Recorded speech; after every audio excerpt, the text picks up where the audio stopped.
Du coup, merci beaucoup à toutes et à tous d'être connectés à distance et aussi en présentiel pour ce format hybride. Comme vous l'imaginez, on a gardé la date malgré les événements du jour. Et merci pour votre présence. Merci également à Philippe Madiac de Gertegaz et Yannick Jacquemart d'être présents. Je tenais au nom du groupe Énergie, Infrastructure et Mobilité des alumni de Sciences Po à vous remercier. On est un groupe de 2000 membres, 2000 alumni. On organise différentes conférences, différents événements pour débattre sur les problématiques énergétiques et également aussi se rassembler entre alumni, mais également avec d'autres personnes extérieures pour justement contribuer au débat dans le domaine énergétique. Donc ce soir, on reçoit Yannick Jacquemart, je vais présenter, directeur des nouvelles flexibilités pour le système électrique à RTE, qui est un ingénieur diplômé de Supélec et d'un exécutif MBA de l'INSEAD.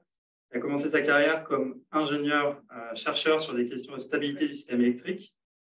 Ensuite, de 2000 à 2005, responsable du département définissant les tarifs d'EDF durant les années d'ouverture des marchés.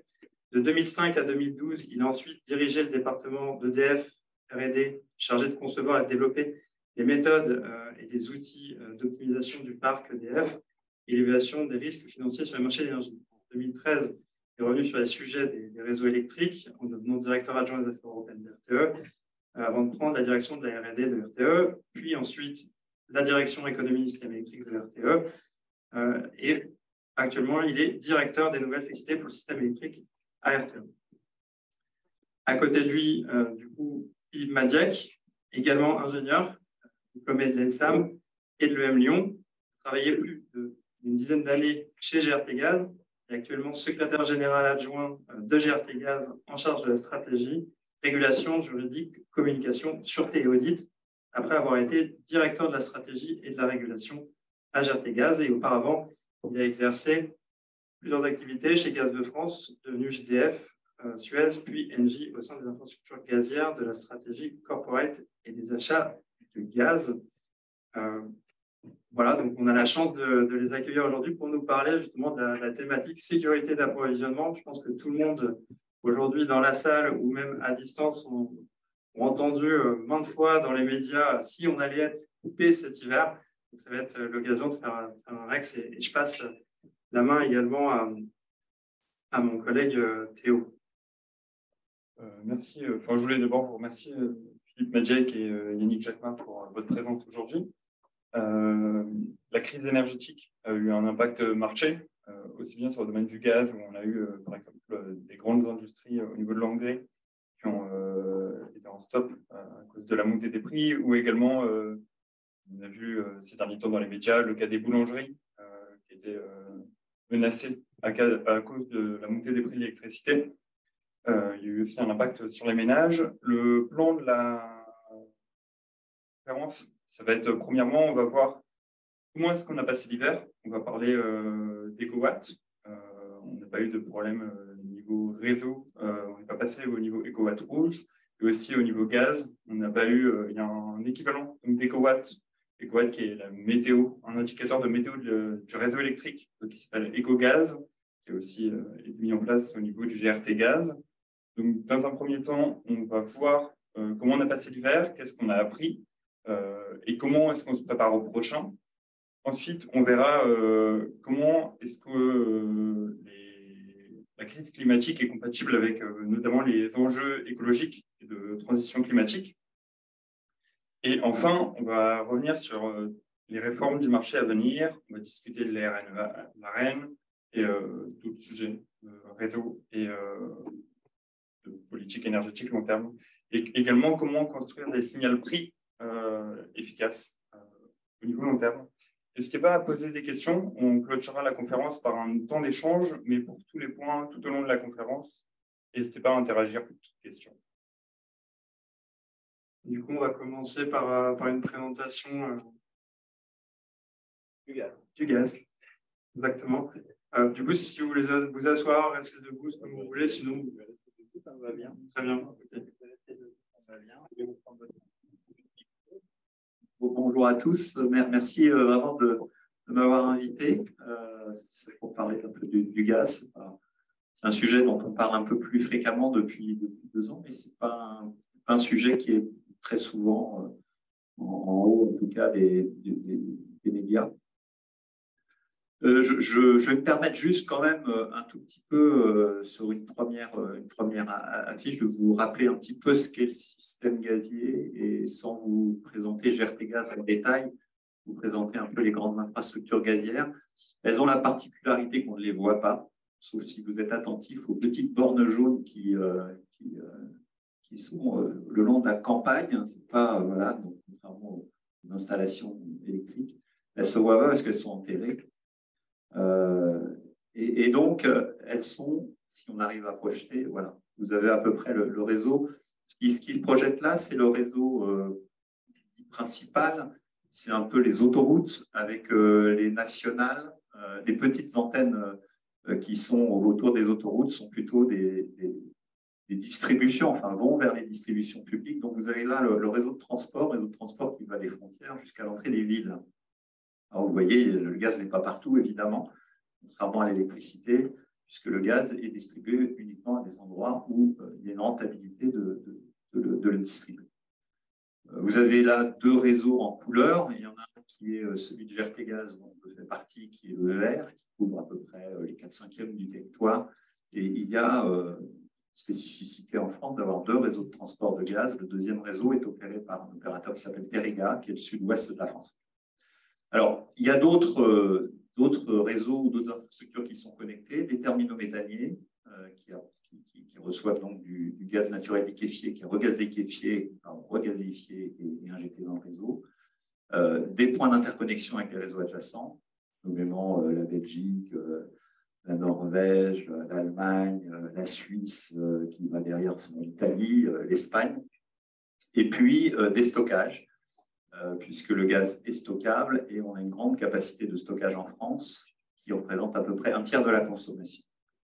Alors, on vous avait mis là les puissances, parce que c'est quelque chose dont on ne parle pas souvent, les puissances en gigawatts. On ne parle pas beaucoup de gigawatts dans le gaz, on parle plutôt de gigawattheures par jour. Donc, une quantité de volume dans la journée. Si on le place là à l'heure, ce qui vous donnera des repères, voilà, sachez qu'à peu près une entrée des terminaux, des 4 terminaux, donc Dunkerque, Montoire près de Nantes et des 2 terminaux à Fos près de Marseille, c'est 59 gigawatts. C'est quelques tuyaux et des puissances assez fortes de soutirage.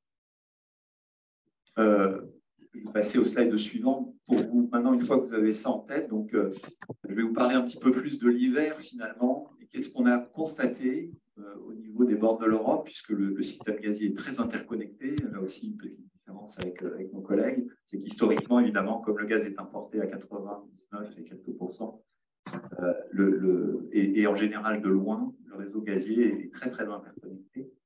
Et donc, on a vu au niveau européen une baisse des livraisons de gaz russe par pipe, canalisation. En premier lieu, dès l'invasion quasiment de l'Ukraine, au niveau des pipelines ou des gazoducs qui passaient par l'Ukraine, donc c'est sur la courbe de gauche, vous voyez où finalement, en février, bon, il y a eu un petit creux, mais ce n'était pas énorme comme baisse par rapport à l'historique. En fait, la baisse a été beaucoup plus forte dès l'été 2022, où on a eu le gazoduc Nord Stream, qui est celui qui passe directement par la mer Baltique, qui délivre 55 milliards de mètres cubes, donc c'est une quantité très très forte, qui a été fermée. Assez naturellement, ça s'est compensé par du gaz importé, comme vous le voyez sur la droite, par du GNL, donc du gaz naturel liquéfié, qui est venu plus massivement des États-Unis, du Qatar. Donc finalement, les acheteurs de gaz se sont retournés vers d'autres producteurs et ont accru leur quantité délivrée en Europe. Juste, je vais rester sur la slide suivante. Évidemment, en corrélation, les prix ont augmenté. Donc, vous avez là les courbes de prix sur les marchés européens et les marchés asiatiques en vert. Là encore, peut-être une première constatation, vous voyez que finalement, lors de l'invasion ukrainienne, les prix ont eu un choc, évidemment, mais finalement sont restés à des niveaux assez comparables avec ce qu'il y avait avant, ce qui est lié au fait que le gaz est stockable. Évidemment, l'invasion ukrainienne s'est faite le 22 février ou quelque chose comme ça. Et donc, à un moment où on n'avait pas une tension sur la demande. Par contre, en juillet, évidemment, les prix ont réaugmenté du fait, évidemment, de la baisse très substantielle des approvisionnements, créant un petit peu de rareté immédiate. Et puis ensuite, ça s'est redescendu et c'est remonté ensuite parce qu'il y a une peur de ne pas avoir suffisamment de gaz dans les stocks pour l'hiver. Et ensuite, on a eu un petit coup de froid un peu inhabituel en novembre-décembre qui a fait que les prix ont remonté et aujourd'hui sont redescendus à un niveau qui est aux alentours de 40 € du mégawattheure. On est dans des niveaux qui sont beaucoup plus proches de ce qu'on avait avant la crise. Donc ça, c'est un peu au niveau européen. Sur la France, vous avez à gauche les entrées de gaz en France et les sorties de gaz du réseau, avec deux petits graphes à chaque fois par point d'entrée, l'hiver 2021-22 et l'hiver 2022-23. Donc, ce qu'on constate de façon un peu hélicoptère, hein, évidemment, c'est que, évidemment, le GNL est rentré beaucoup plus largement au niveau des terminaux, des 4 terminaux français. La France ayant des façades maritimes assez fortes, notamment avec l'Atlantique, le bassin méditerranéen, a été une porte d'entrée du GNL en Europe. Donc, et assez naturellement, les flux qui étaient plutôt d'importation au nord-ouest de la France se sont inversés et sont devenus des flux d'exportation, passant en orange sur le graphe. Donc, beaucoup plus massivement de la Suisse vers l'Italie, vers l'Allemagne, et vers la Belgique et vers l'Allemagne directement, puisque à partir d'octobre 2022, on a mis en service des capacités pouvant aller de la France vers l'Allemagne. Avec l'Espagne, qui a beaucoup de terminaux méthaniers, la vague n'a pas été massive et en fait, les flux se sont un peu rééquilibrés. Avant, ils étaient franchement dirigés entre de la France vers l'Espagne, pour avoir un signal prix qui était lié au prix du gazoduc, des gazoducs, Norvège et Russie. Et là, évidemment, avec l'arrêt du gaz russe, les flux se sont légèrement inversés. Sur la consommation, il y a eu des baisses de consommation qui sont liées en partie à l'effet prix, en partie au plan de sobriété. Alors, c'est vrai dans l'industrie, évidemment, dans l'industrie, il y a des industriels qui se sont arrêtés. On trouvait que le gaz était trop cher. Il y en a d'autres qui ont changé de combustible, hein, allant sur le fioul, parfois sur d'autres, sur la biomasse, peut-être sur le charbon. Et sur la distribution publique, on a eu des fortes baisses qui étaient liées à deux choses. La première, c'est que le climat était relativement doux pour l'hiver. Donc, comparé à 2021, on a eu des baisses de consommation. Et il y a eu évidemment, peut-être, probablement, un petit effet prix, en dépit du fait qu'il y avait un bouclier tarifaire. Vous vous souvenez tous qu'il y avait un bouclier tarifaire, mais ça n'empêche pas qu'il y a des gens qui n'étaient pas soumis à ce bouclier, qui n'étaient pas protégés par notamment certaines copropriétés. Sur la production d'électricité, en revanche, vous voyez que ça a augmenté beaucoup. On n'a jamais autant consommé de gaz pour produire de l'électricité. Jacques Marc vous expliquera pourquoi mieux que moi. Ce qui est intéressant, c'est que les centrales à cycle combiné, hein, qui sont représentées là en consommation de gaz, ont tourné quasiment toute l'année. C'est une chose qui est assez qui n'était pas classique dans ce qu'on voyait, et notamment en été, probablement pour préserver en partie l'hydraulique, qui se faisait rare aussi à cette époque-là, et la disponibilité du nucléaire. Je vais ensuite passer sur le slide suivant. Alors, au niveau de l'adaptation des règles, j'essaie de balayer un peu votre cahier des charges, même si je serai très, très ouvert aux questions après. Sur les règles, évidemment, il y a eu des règles pratiquement immédiates et qui se continuent, hein, d'ailleurs, au niveau européen et français. J'en ai mis quelques-unes ici. Il y a le plan REPowerEU qui donnait des orientations au niveau européen pour compenser les baisses de livraison de gaz russe. On pense à des plans de développement de biométhane, par exemple, développement de l'hydrogène à terme, avec une ambition de n'être plus dépendant du gaz russe en 2027. On a eu des accords de réduction volontaire de la demande de gaz, qui ont été d'ailleurs reconduits il y a 2 semaines, qui sont des engagements volontaires, mais volontaires jusqu'à certains limites, hein, puisqu'en fait, si la Commission constate que la consommation ne baisse pas telle que c'était prévu, il peut y avoir des moyens un peu plus coercitifs applicables par chaque État membre. Donc, il y a des déclinaisons au niveau des droits nationaux. Il y a eu un règlement sur les stockages qui obligeait, qui redonnait des objectifs de remplissage de gaz dans les stockages, notamment pour l'été 2022, avec des portes, c'est-à-dire qu'on obligeait les gens, les expéditeurs, les fournisseurs, à remplir les cavités. Ça s'est aussi décliné et transcrit dans une loi française qui obligeait non seulement les fournisseurs à réserver des capacités de stockage, mais aussi à les remplir dans une certaine mesure. Un plafonnement du prix du gaz, on pourra y revenir, qui a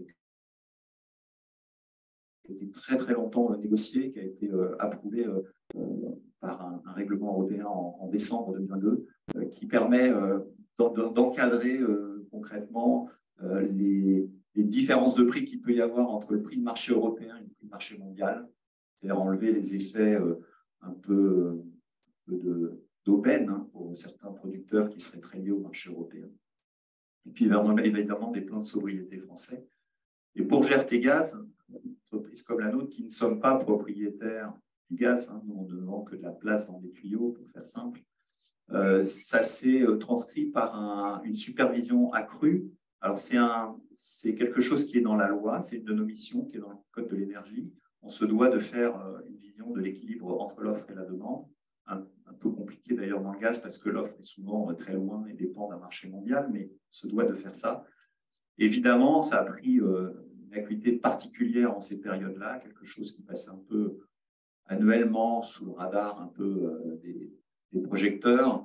Là, c'est mis avec cette acuité-là à faire en sorte qu'on était très, très sollicité par les pouvoirs publics français de façon concomitante avec nos amis électriciens. Donc, ça a été un point important. On fait un suivi de la sobriété, des règlements sur la sobriété, des règles françaises. Et ce plan de sobriété, les ministères nous ont demandé de ressortir un suivi. On a mis en œuvre ce système EcoGaz sur le même modèle un peu qu'était EcoWatt, avec une volonté surtout de vulgariser des gestes de sobriété, évidemment en lien avec un signal de tension sur le réseau, mais c'est avant tout destiné d'ailleurs à un grand public, et on pourra en parler un peu plus. Et puis, chose aussi un petit peu nouvelle, on a fait un raccordement, on est en train de faire un raccordement pour un nouveau FSRU. C'est quoi un FSRU? C'est un terminal méthanier, mais qui est flottant, c'est-à-dire qu'on ne construit pas en dur des cuves, un appontement, on fait juste un appontement, il y a un bateau qui vient, et puis les méthaniers viennent à couple de ce bateau, déchargent, et le réchauffement du gaz, pour le gazéifier, est fait dans le bateau qui reste à quai. Et on a juste à faire un tuyau, le juste étant tout relatif, on a juste à faire un tuyau, et on a placé ce raccordement au Havre. Au Havre, parce qu'au Havre, il y avait, il y a quelques années, quelques dizaines d'années, un terminal méthanier, donc la place était tout à fait bien pour placer des entrées de gaz. Et le bateau appartient à Total. Total a décidé, a fait le choix d'amener ce bateau pour avoir plus de gaz en Europe. Voilà. Et puis peut-être la dernière, je crois que j'ai une petite dernière pour répondre à la dernière question que vous avez posée. Comment bien préparer l'hiver 2023-24? Alors évidemment, le gaz, c'est un peu particulier parce que on prépare bien l'hiver 23-24 quand on remplit bien les stockages en l'été 23. C'est-à-dire qu'il faut penser à l'avance parce que le gaz étant stockable, on n'a pas, comme dans l'électricité, une immédiateté. En tout cas, moins d'immédiateté, même s'il y a de la flexibilité dans le système électrique. Mais en gaz, elle est particulièrement importante. Et le gaz appartenant à des fournisseurs, la première consigne qui peut être donnée, c'est une consigne à la main des fournisseurs, c'est d'amener du gaz et de le stocker en été et de ne pas le sortir en hiver quand on n'a pas absolument besoin, y compris si par moment, économiquement, il peut être intelligent de le sortir. C'est de faire des choses qu'on ne faisait pas avant. C'est éventuellement, quand on a du gaz pas cher, à un moment de l'hiver où il ne fait pas trop froid, c'est de re-remplir les stockages, en tout cas de moins les sortir. Le FSRU va rentrer en service en septembre. Donc, on aura une capacité de 10% de plus à peu près d'importation. Et puis, évidemment, l'autre pan, c'est à la main des consommateurs. Alors, le FSRU, c'est le floating, c'est un terminal flottant. C'est ce que j'expliquais tout à l'heure avec les 2 bateaux. Donc, c'est le terminal du Havre qui sera dans la loi qui a été validée, approuvée par le Parlement pour 5 ans. C'est une disposition temporaire. Si toutefois il y a besoin de prolonger le fait qu'il y ait ce bateau, il faudra repasser par le Parlement. À la main des consommateurs pour évidemment poursuivre les efforts de sobriété. Toutes les modélisations qu'on fait, évidemment, dépendent grandement, enfin, sont très dépendantes, les résultats sont très dépendants de cette sobriété qui peut atteindre 10%, c'est pas rien, 10%. Quand on continuait à avoir la démarche éco-gaz, c'est-à-dire d'avoir une volonté collective de partager et d'appliquer les bonnes pratiques de sobriété, on pourra y revenir, c'est pas toujours simple même de les identifier. Et puis, enfin, il y a à la main des pouvoirs publics et de nous-mêmes, infrastructeurs, c'est le biométhane, les gaz renouvelables. Aujourd'hui, on a à peu près 9 TWh de gaz renouvelable. 9 TWh, ce n'est pas 450, mais ça commence à être déjà assez significatif. On peut en développer beaucoup plus, puisque c'est à peu près la seule énergie qui est au-dessus de ces objectifs qui ont été donnés dans la programmation pluriannuelle de l'énergie. Donc, il y en a sous le pied, c'est assez facile à faire, c'est coûteux, mais en tout cas, ça permet d'accroître la sécurité d'approvisionnement. Et puis, on a pas mal de mécanismes qu'on n'avait pas beaucoup mis en œuvre jusqu'à présent, des délestages, c'est-à-dire qu'est-ce qu'on fait quand on n'a plus de gaz? On est bien obligé de couper les gens. Ça se fait de façon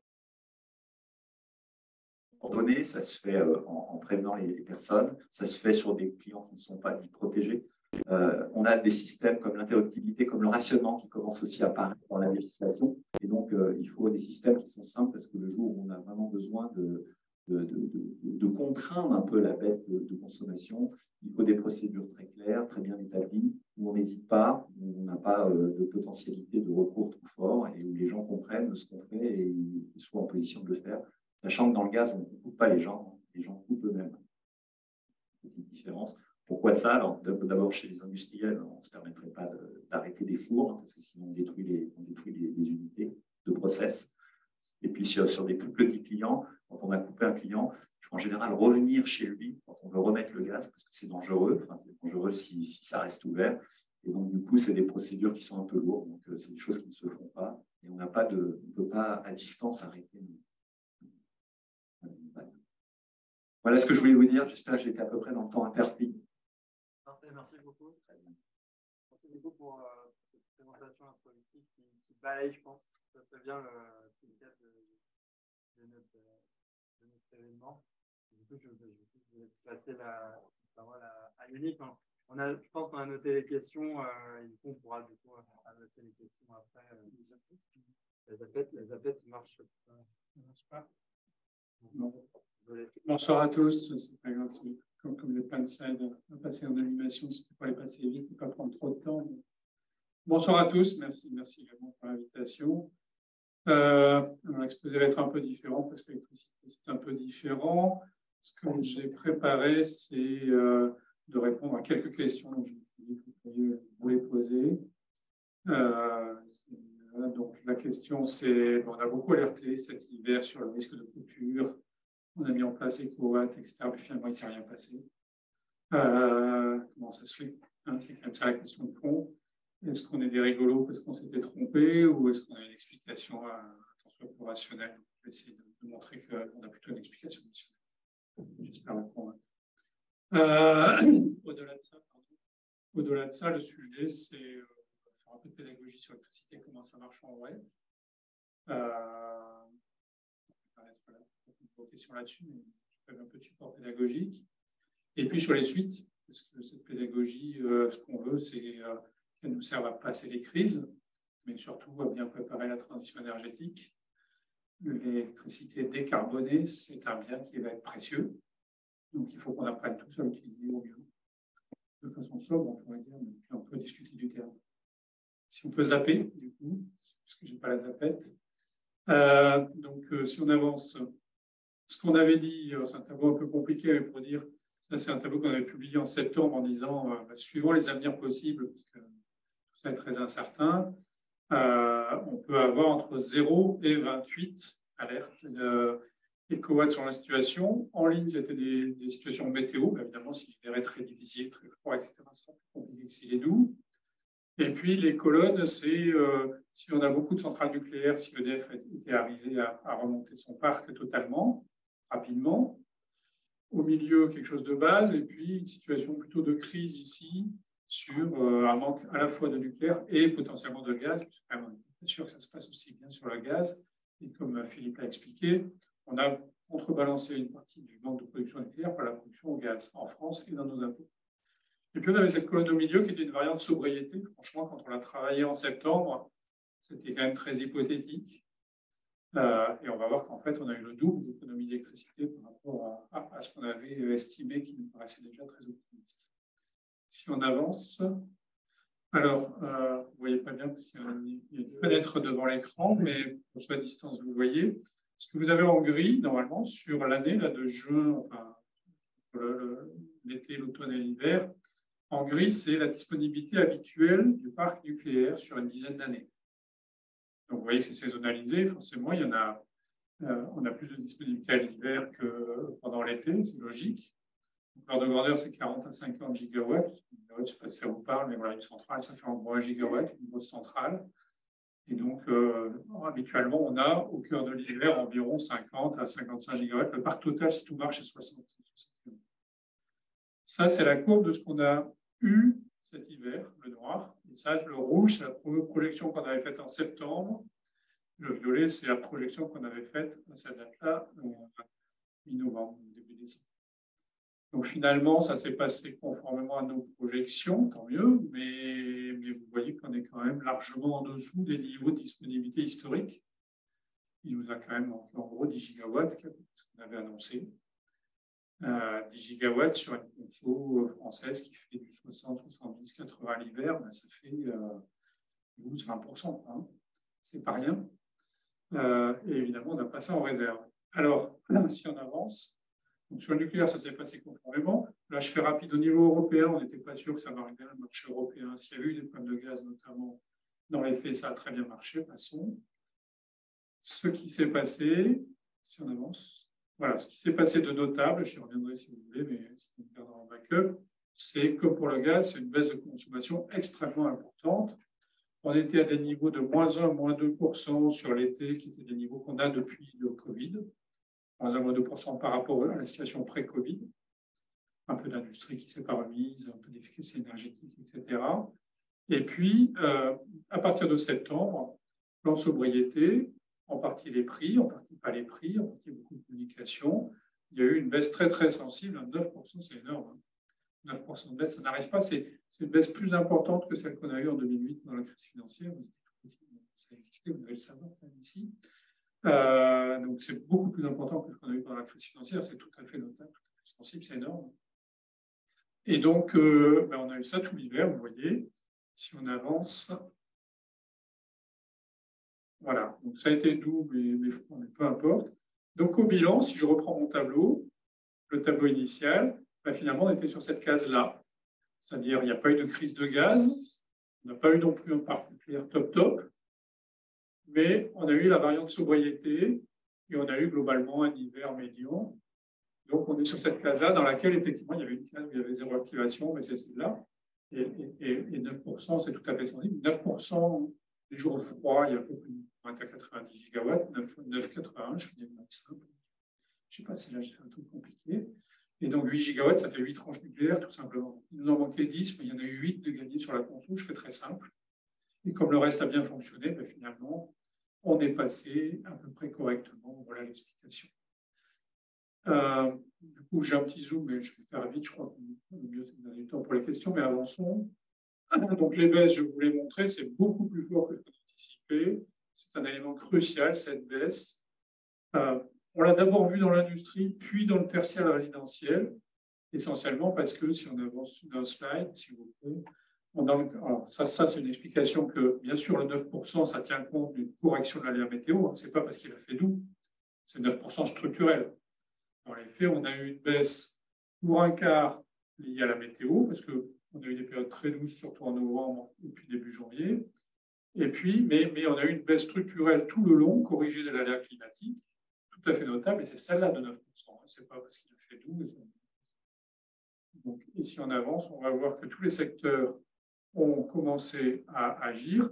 Dans une semaine chaude, on voit beaucoup l'industrie et le tertiaire, et moins le résidentiel. Quand il fait froid, c'est surtout sur le chauffage que les gens ont joué. Les gens sont passés, si ce n'est à 19, au moins à 20. Enfin, beaucoup de gens ont baissé quand même les consignes de chauffage cet hiver. Dans les jours froids, on le sent beaucoup. Et donc là, on a eu à peu près la même chose sur l'industrie, mais un petit peu plus sur le tertiaire et surtout beaucoup plus sur le résidentiel, sur les jours. Donc c'est comme ça qu'on a pu passer l'hiver, grâce à vous, grâce à tout le monde, grâce à la consommation.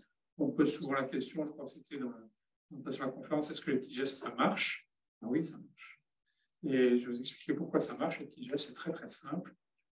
On va d'abord vous expliquer l'hiver, mais on verra. Pourquoi ça marche, les petits gestes, pour répondre à la question quand même? Mais tout simplement, c'est la conso française, elle est faite de petits gestes. Il n'y a personne qui consomme la moitié de la conso française. Si je coupe toute l'industrie française, je vais couper 15% de la puissance. C'est beaucoup, mais c'est que 15%. Si j'arrête toutes les usines de France. Et l'essentiel de la consommation électrique dans les jours froids, c'est du bâtiment. C'est à 40% du résidentiel et à 30% du tertiaire. Donc, c'est que des petits gestes, c'est que des petits trucs. Et donc, forcément, jouer sur les petits trucs, ça joue, puisque c'est eux qui font la consommation. Si on avance, du coup, un petit truc de... Ah ben aussi, c'est ça, voilà. Donc, toute l'industrie, pardon, c'est ça. C'est toi qui l'as passé. Ça, c'est toute l'industrie française. Donc, sur une journée d'hiver, c'est en ruban, c'est-à-dire c'est tout plat, c'est tout bon, et c'est pareil le week-end, c'est pareil. Donc, évidemment, l'industrie consomme, en fait, à dire ce que je n'ai pas dit, c'est presque un tiers la conso française, mais un jour froid, un moment de pointe, non, c'est que 15%. C'est pas un tiers. Si on rajoute, s'il te plaît, le vert, c'est le tertiaire, voilà, la courbe de consommation du tertiaire. Le vert clair, c'est la partie chauffage. Et là, dans tous les bureaux, commerces, bâtiments d'enseignement, ici, tout ça, c'est tertiaire. Avec une grosse pointe le matin, et j'ajoute le résidentiel. Et ça, j'ai pris un jour très froid, donc forcément, j'ai une grosse bande de chauffage. Ça, c'est de l'eau chaude, qui est pilotée. Ça, c'est le reste de l'éclairage, de la cuisson, du numérique. Après, on a un peu de transport, mais essentiellement ferré. Les véhicules, ça ne se voit pas trop. Donc, on a des pertes et des choses comme ça. Ça, c'est la structure de la conso française un jour d'hiver. Et donc, les petits gestes, ça concerne tout le vert et tout le bleu. Si je vous fais rapidement comment on fait, un jour froid, donc c'est le 12 décembre 2022. Le 12 décembre, c'était un lundi, c'est le jour où on a eu le moins de marge. Pas forcément le jour moins froid, mais c'est le jour où on a eu le moins de marge. Alors ça, c'est la consommation qu'on aurait dû avoir ce jour-là, compte tenu de la météo, etc., si rien s'était passé côté conso. Et ça, c'est la consommation qu'on a eue finalement à satisfaire. Alors pour satisfaire cette conso, on avait quoi ce jour-là? On avait 40 gigawatts de nucléaire, un peu de chance, les groupes se sont mis en marche. EDF en a mis plein en marche la semaine juste avant, de la chance. Si ça avait été 15 jours avant, je pense qu'on ne passait pas.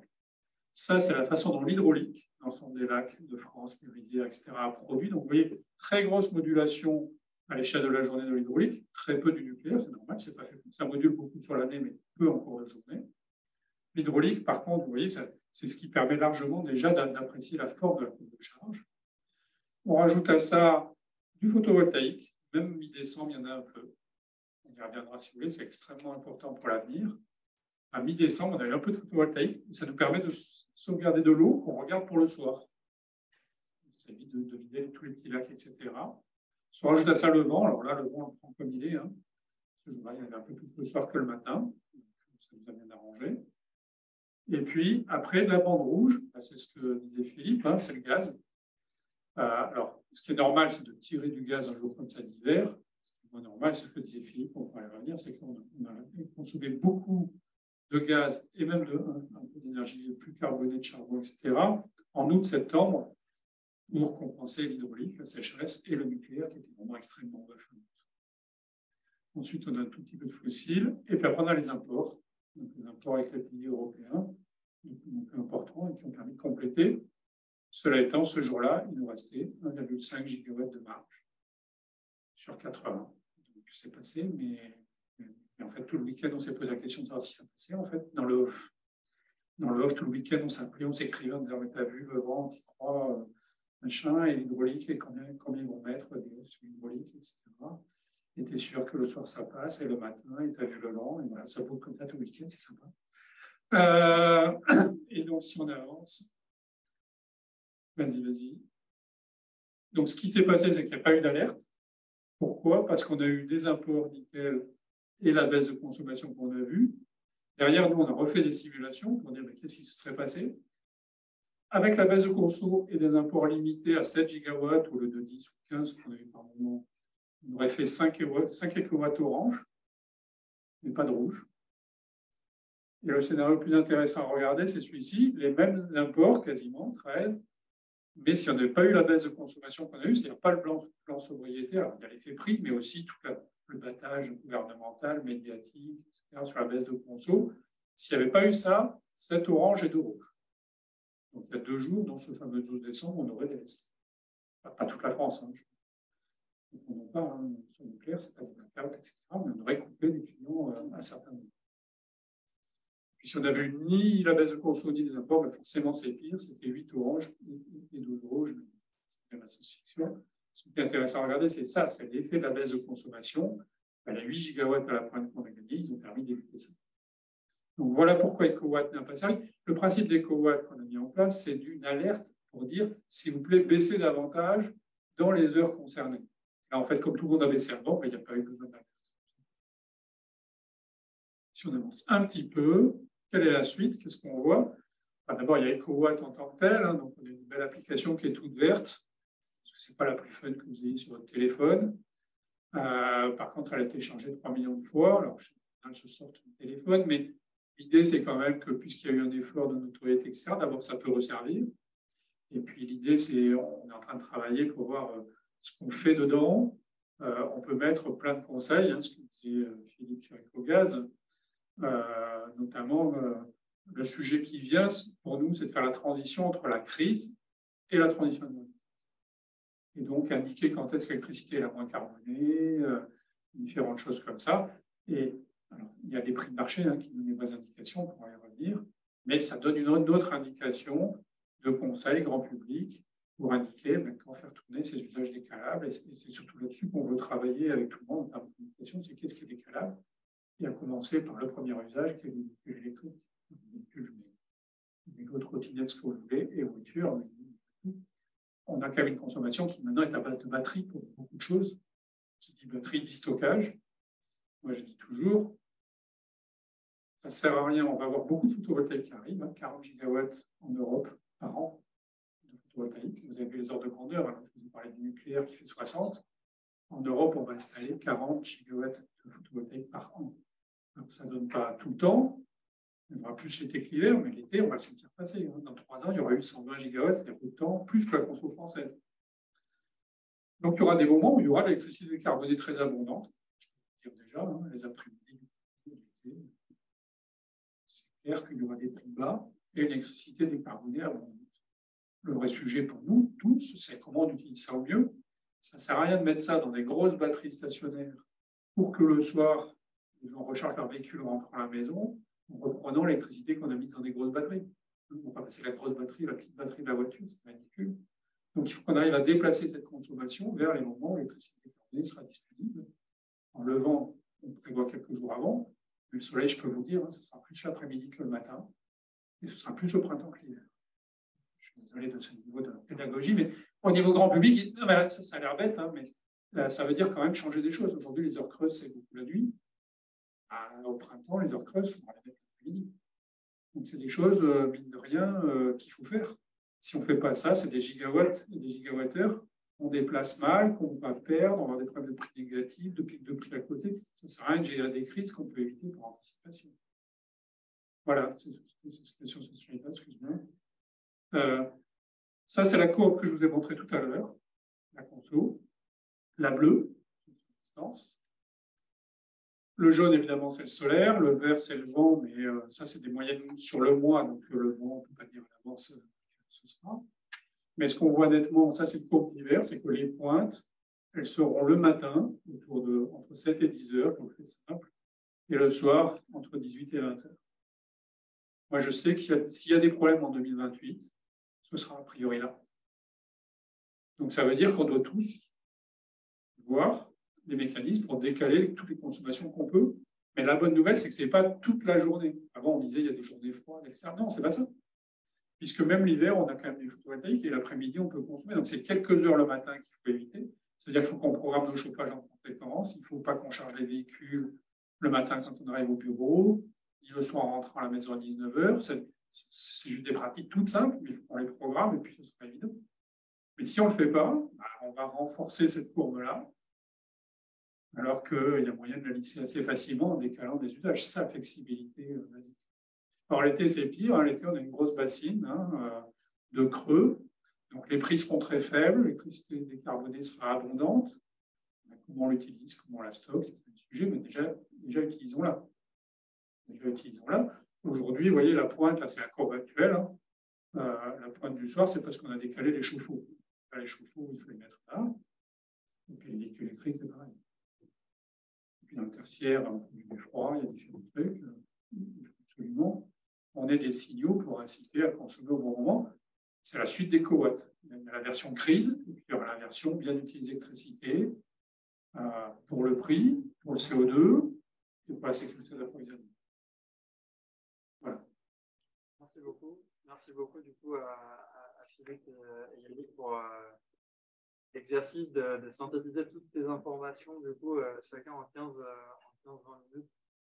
Du coup, je vous invite à venir ici pour qu'on puisse adresser les questions, les différentes questions. On va commencer par une première question, puis après, du coup, n'hésitez pas directement, si vous avez déjà des questions, à lever la main. Ok, du coup, c'est noté, on a déjà pas mal. Comment? Oui, du coup, ouais, je passe la parole. Après, c'est debout. Je rappelle simple pour nous aussi, on a un peu les trucs aussi. Une première question qu'on avait avec Théo, justement, parce que du coup, vous avez parlé d'éco-gaz, d'éco-watt. On voit que c'est justement une interface très pédagogique à la destination des professionnels, mais également du grand public. Mais du coup, la question, c'est comment, concrètement, pour avoir un peu les inputs, enfin, les insights de comment ça s'est passé, pour préparer, justement, comment vous êtes préparé à l'éventualité d'un délestage sur le gaz, un délestage sur l'électricité. Concrètement, comment ça s'est passé côté des gestionnaires de réseaux de transport? Je vais peut-être répondre pour le gaz. D'abord, ce n'est pas lié à l'éco-gaz en tant que tel. Non, l'éco-gaz, c'est plutôt parce que, comme disait Yannick, c'est quelque chose qui permet de donner, de rappeler des gestes et de donner des signaux au moment où il faut vraiment y penser. Après, pour votre question sur le délestage, il y a quelque chose qui est prévu dans la loi. Donc, il y a des règlements, il y a des listes qui sont validées par les préfectures. C'est un travail qu'on fait à plusieurs, puisqu'il y a des délestages qui sont sur le réseau de transport et des délestages qui sont sur le réseau de distribution. Donc voilà, c'est quelque chose qui, en général, est prévu, qu'on fait de temps en temps pour des raisons fortuites. Hein. Ça nous arrive d'avoir des incidents, et quand on a un incident, on fait tout ce qu'on peut pour ne pas être obligé de ne pas amener le gaz au client derrière, mais il y a des fois, on n'a pas tellement le choix. Donc voilà, on sait le faire. Ce qui est un peu plus préoccupant dans les moments qu'on a connus, c'est la massification du processus. Ce n'est pas tellement le processus qui est assez bien connu, c'est plutôt de se dire finalement, est-ce qu'on saura le faire à cette échelle-là, si vraiment on manque de gaz, et si vraiment on manque d'électricité, j'imagine, à un certain moment. Donc on est plus sur ces sujets-là. Et ça se fait par des exercices de crise, ça se fait, et c'est évidemment très en lien avec les pouvoirs publics, très en lien avec nos collègues. Hein. S'il n'y a plus de gaz, il y a une liste. Ce n'est pas le tout qu'on génère des problèmes sur l'électricité. Et inversement, s'il y a des problèmes sur l'électricité, on a certains compresseurs qui marchent à l'électricité. Comment on fait? Voilà, donc ça demande beaucoup de coordination, répétée, mais les procédures existent. Donc, on n'est pas démunis. C'est quelque chose qu'on connaît depuis que le gaz existe. On sait bien qu'il y a des moments où on est obligé de ne pas amener le gaz. Donc, voilà. La massification, est-ce que ça nécessite une mise à jour de procédure ou... Ça nécessite en général, oui, un peu de mise à jour. Comme je vous dis, en général, ça passe par des listes qui doivent être approuvées par les préfectures, par le ministère. Donc, voilà, c'est un processus qui parfois est un peu long, parfois n'a pas été remis à jour régulièrement. On a aussi au niveau européen des obligations de solidarité avec nos collègues voisins, des mesures qui n'ont pas toujours été sur le top de la liste dans ces dernières années, sur lesquelles on travaille. Donc oui, ça demande du travail. Bon, pour autant, le réseau finalement se montre très résilient. Hein. Finalement, vous voyez, on a retiré quand même, bon an, mal an, pas loin de 30 ou 40% de l'approvisionnement de gaz en Europe. Et ça vient passer de très grave. C'est quand même super résilient. Il faut quand même se le dire entre nous. Au niveau mondial, on a été chercher plus de gaz au Qatar, aux États-Unis. Bon, voilà. Donc, du coup, le marché fonctionne quand même. Il fonctionne plutôt bien. Donc, je pense que c'est aussi ce qu'on peut retirer de ça, même s'il y a des ajustements dont on pourra parler. Mais enfin, le système s'est montré très résilient. Et on a eu la chance qu'il se montre très résilient. Pourquoi? Parce qu'on a investi dedans. Enfin, les réseaux, là, je vous ai montré, qui sont des autoroutes, il y a encore 10 ans, on ne les avait pas. Pourquoi on les a? Parce qu'on a ouvert le marché. Comme on a ouvert le marché, on s'est dit, on ne peut pas avoir un prix à Brest, on ne peut pas avoir un prix à Strasbourg, on ne peut pas avoir un prix à Marseille, il faut que ce soit le même prix en France. Et puis, comme on avait des gros tuyaux, il se trouve que c'est à peu près le même prix qu'on a en Allemagne, c'est à peu près le même prix qu'on a en Belgique. Et il se trouve qu'on a pu retourner les flux de façon très conséquente sans que ça pose trop de problèmes. Donc, voilà, cet investissement qui a été quand même assez massif, relativement massif, de quelques milliards d'euros, finalement a servi à faire ça. De l'intérieur. Côté électricité, c'est assez différent. Ça ne se stocke pas. On était déjà en vigilance, ça fait 3 hivers, hein, depuis 2020 et le Covid, qu'on suit ça de près, qu'on est en vigilance, parce que le Covid est venu perturber le planning d'arrêt des centrales nucléaires dans une période qu'on avait déjà identifiée, cette première moitié de la décennie, a été déjà identifiée depuis 2016-2017 comme à risque. Parce qu'on a un croisement où on a fermé des centrales thermiques et on a beaucoup d'arrêts sur les centrales nucléaires pour des arrêts longs, des visites décennales, etc. On a eu le Covid, on s'est dit que c'était l'année horrible et que progressivement ça irait mieux. Et puis, on a eu des incidents de corrosion sous contrainte sur le nucléaire qui ont été le 15 décembre 2021. Et là, on était déjà au cœur d'un hiver un peu compliqué. On a failli couper en janvier 2022. S'il avait fait froid la première semaine de janvier 2022, on aurait coupé. Mais à l'époque, on n'en parlait pas publiquement à l'avance. On gérait, comme l'a dit Philippe, avec les procédures. Il y a des arrêtés, des textes, des choses qui sont gouvernés par le droit. Le système électrique fonctionne comme ça, pareil. Et là, en février, on s'est dit, on ne sait pas où on va sur le planning des arrêts nucléaires. C'était avant la crise ukrainienne. Même de manière que on ne voyait pas où on allait. Et on s'est dit, il faut absolument qu'on gère le truc. Cette histoire de couper, ça fait quand même des gens dans le noir, c'est compliqué, etc. Et donc, il faut qu'on travaille un système dans lequel on avertit les gens à l'avance et on cherche à mobiliser tout le monde pour éviter la coupure en faisant la pédagogie des bons gestes, etc. J'ai été chargé de ça. La feuille blanche, c'est plus rigolo. On a structuré nos réflexions pendant le printemps. Comment ça s'est passé? Il y a eu la crise ukrainienne, évidemment, on a pu les liens avec le gaz en même temps. En même temps, il y avait des élections, donc au printemps dernier, il n'y avait pas de gouvernement. Donc, on était tranquille pour travailler, mais on n'avait pas beaucoup de relais pour savoir si on pourrait avoir des textes réglementaires pour appuyer. Et on est arrivé avec 60 pages qu'on avait préparées, qu'on a transmis à la ministre de la Transition énergétique début juillet, juste après les législatives. Nous, on pensait que ça allait démarrer super vite après la présidentielle. Puis, après les législatives, puis comme vous savez, c'était un peu compliqué la position du gouvernement juste après les législatives, ce qu'il pourrait faire, pas faire, etc. On a quand même réussi à faire passer 2-3 articles dans les lois de l'été. Et puis avoir des textes réglementaires à l'automne pour consolider ce processus, parce que EcoWatt, c'est un processus, il y a l'appli, il y a le signal, mais il faut qu'on nous donne le droit d'afficher quelque chose la veille et de commencer à prendre des mesures. Normalement, c'est le marché qui agit. Et RTE n'intervient qu'en dernière minute pour équilibrer un peu, mais là, l'idée, c'est que dès la veille, si on sent qu'il y a un problème, rien que demander aux gens de baisser leur consommation, ça met les fournisseurs en difficulté, parce qu'en fait, eux, ils ont prévu d'alimenter une certaine conso, et nous, on vient en disant « Ah non, baissez-le ».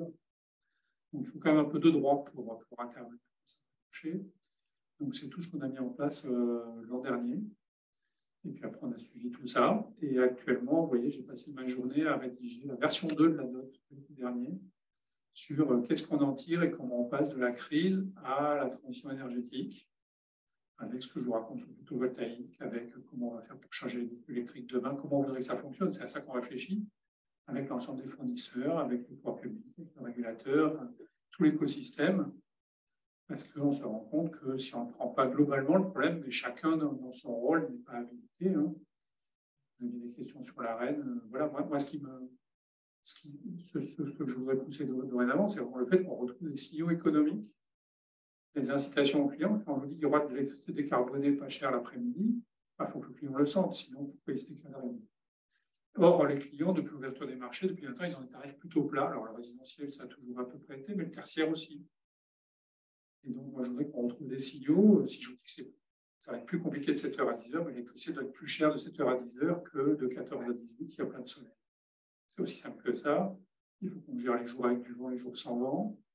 De toute façon, même si on garde la base nucléaire en France, le système européen, il va fonctionner comme ça. Tous nos voisins, ils partent sur, pas du 100% NR, mais quand même un gros pourcentage de NR. Et puis nous, on se raccorde de plus en plus. Il y a un câble, c'est peut-être pas, mais il y a un peu de câble en cours de construction entre Brest et l'Irlande, directement, entre l'Angleterre, pour profiter du vent irlandais. Et eux, quand ils n'ont pas de vent, ça les sécurise d'avoir un apport de la France. Politiquement, je pense qu'ils ne veulent pas toujours être derrière l'Angleterre, mais techniquement, économiquement, ça a quand même de la valeur. Donc voilà, cette transition énergétique, elle a été conduite à la maille française dans les années 70. C'est la première transition énergétique. Hein. On a fait le plan nucléaire. C'est à l'époque un peu le grand réseau, comme l'a dit Philippe, le grand réseau électrique, qui date des années 70-80. Et maintenant, c'est à la maille européenne.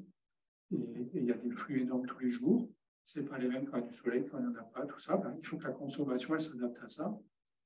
Mais pour le bien de tout le monde, je crois, c'est-à-dire des factures plus basses, moins de CO2, et pas de problème de sécurité d'approvisionnement.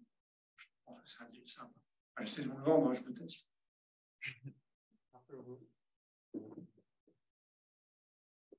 On va peut-être prendre quelques questions et faire un premier tour. Est-ce que on va prendre 3-4 de la parité aussi.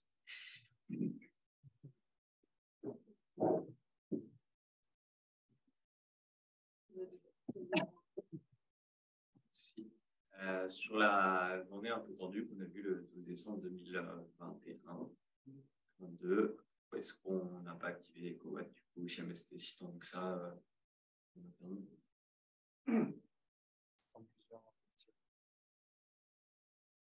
Merci beaucoup pour votre présentation. Donc, Marine Gray, moi je travaille chez Total Energy, donc effectivement, c'est des sujets qu'on connaît bien aussi. Voilà, moi j'avais deux questions, du coup, un gaz, un élec, comme ça, pas de jaloux. Alors, sur la partie gaz, effectivement, vous mentionniez du coup voilà, qu'il y a la période de remplissage des stockages qui est en cours. Il y a quelques articles qui sont sortis les dernières semaines dans les échos, etc., un peu alarmistes sur voilà, comment la France aborde cette nouvelle période voilà, sur 23-24. Comme vous dites, le stockage, ça se remplit de toute façon l'été aussi. Donc, vous savoir pourquoi vous êtes déjà un petit peu alarmiste dès le mois de mars 2023. Voilà. Et pour Yannick, du coup, voilà, vous disiez, il y a le scénario science-fiction où on active EcoWatt 7-8 fois. Qu'est-ce qui se passe si du coup on a EcoWatt, ça ne fonctionne pas, les gens ne baissent pas leur consommation, on fait des délestages, on fait l'interruptibilité, on fait du rationnement, ça ne fonctionne pas. En fait, le blackout, comme on a eu en 78, c'est encore possible aujourd'hui en France. C'est vraiment un scénario. Allez, les chances, c'est quoi? 3%, 5%, comment... Plus? Ok, voilà, moi, c'était ça mes deux questions.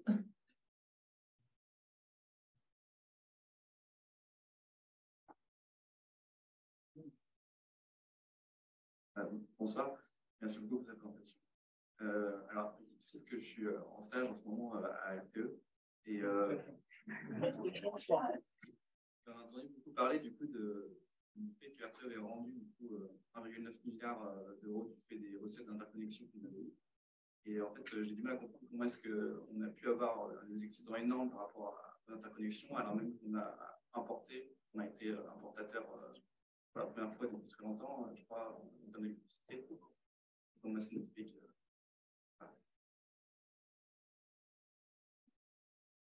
Un tour de questions après. Sinon, ça fera beaucoup. J'ai une question. Est-ce qu'on est alarmiste? Enfin, nous, on n'est pas spécialement alarmiste de ce qu'on voit. Ce que j'ai dit tout à l'heure, on aura votre FCRU en plus. C'est quand même voilà, 45-50 TWh de la consommation. On a eu des baisses très significatives de sobriété. Dans quelle mesure elles vont se continuer? C'est une question qu'on se pose encore. Probablement, enfin surtout sur l'industrie, pour être tout à fait clair.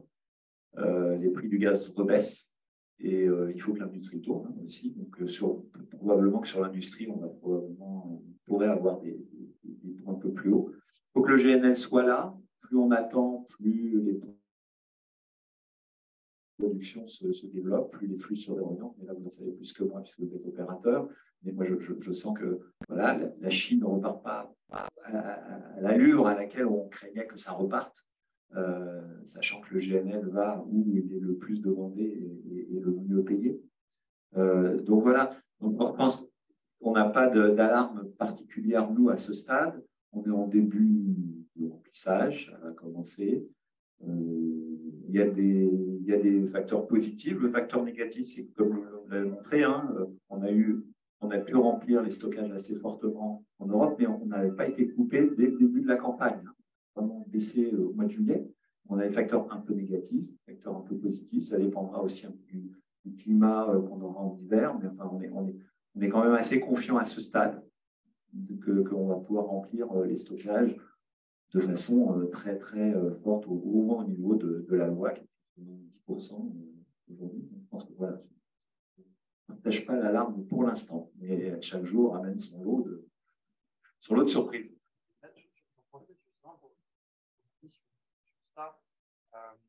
On parle aussi de sécheresse cet été. Est-ce que, parce que vous avez dit justement que les centrales à gaz ont beaucoup tourné, est-ce que, du coup, le lien sur le gaz et l'électricité, est-ce que ça serait quelque chose cet été qui ferait que ça pourrait être un input négatif? Je vais laisser le spécialiste répondre, qui nous dira quelle hydraulicité il y aura cet été. Les tirs qu'on fait prennent évidemment des prévisions les plus dimensionnantes. Donc celle-là en est une. Alors je reviens, on n'est pas là, mais il faut de la sobriété quand même. Voilà, je pense que, en tout cas, il y a un discours, je pense qu'il est largement porté d'ailleurs par les pouvoirs publics, et il a été montré, c'est pas juste pendant l'hiver. Et c'est vrai pour le gaz, mais c'est vrai aussi pour l'électricité, pour la raison que vous avez dit. C'est que lorsque il y a des consommations d'électricité qu'on vient tirer sur la bande rouge, qu'elle soit d'ailleurs en France ou à l'étranger, on a un rendement de 2, c'est-à-dire qu'on tire 2 fois plus de molécules de gaz qu'on tire de molécules d'électrons. Donc, c'est vraiment le mauvais calcul. Donc, il faut être sobre sur les deux énergies. Oui. 3 questions. Donc, la première question, oui, pourquoi le 12 décembre? Tant qu'on a des marges, comme je l'ai dit, l'appel à EcoWatt, c'est une alerte. C'est un système d'alarme. C'est pour dire qu'on sort du fonctionnement normal du système. Et nous, RTE, on se permet d'intervenir et de faire modifier des équilibres économiques. Et donc, il faut qu'on soit fondé à le faire. Donc, l'idée, c'est qu'il n'y a plus de marge, en tout cas, qu'on active des premiers moyens exceptionnels, style interruptibilité, style moins 5% sur la tension, qui est une mesure un peu indolore qui permet de baisser un peu la conso. Donc, si on avait eu ça, si on avait prévu d'activer ça, on aurait déclenché un EcoWatt orange.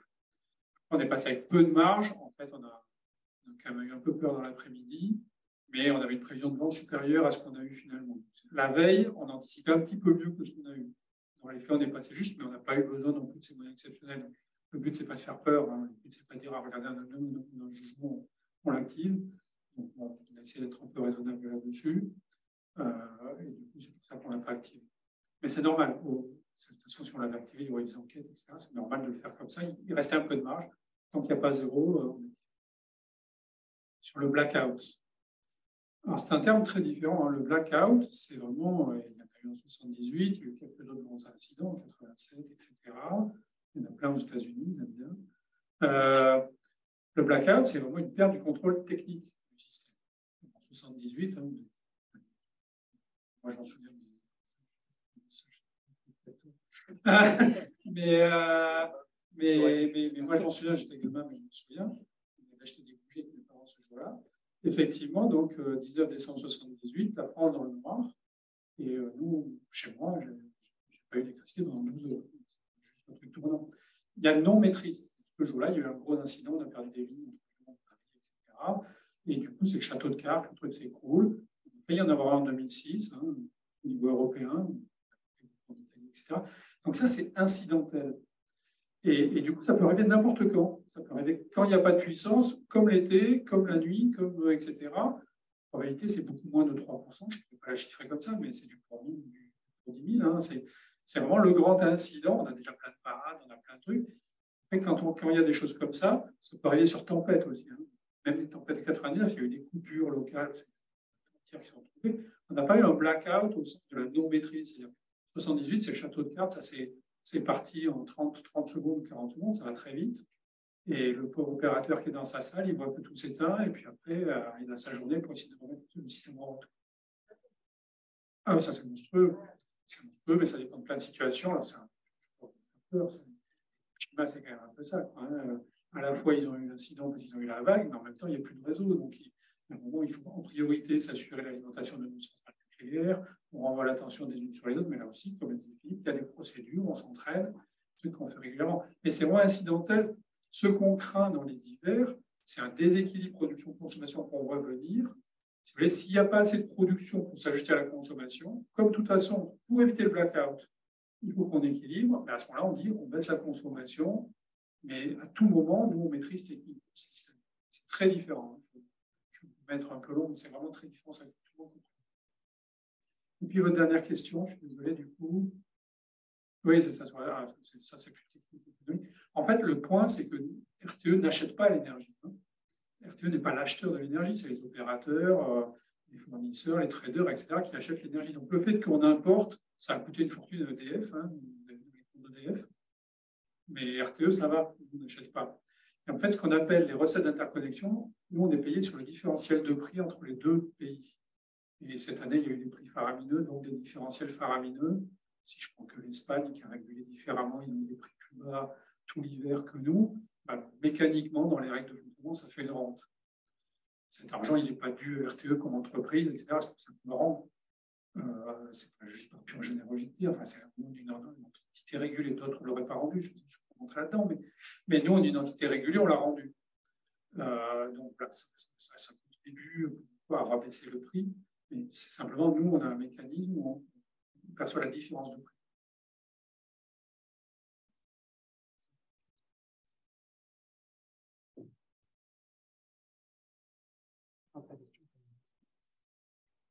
Oui, est-ce que la crise énergétique était perçue comme était l'électrochoc nécessaire à la transition écologique?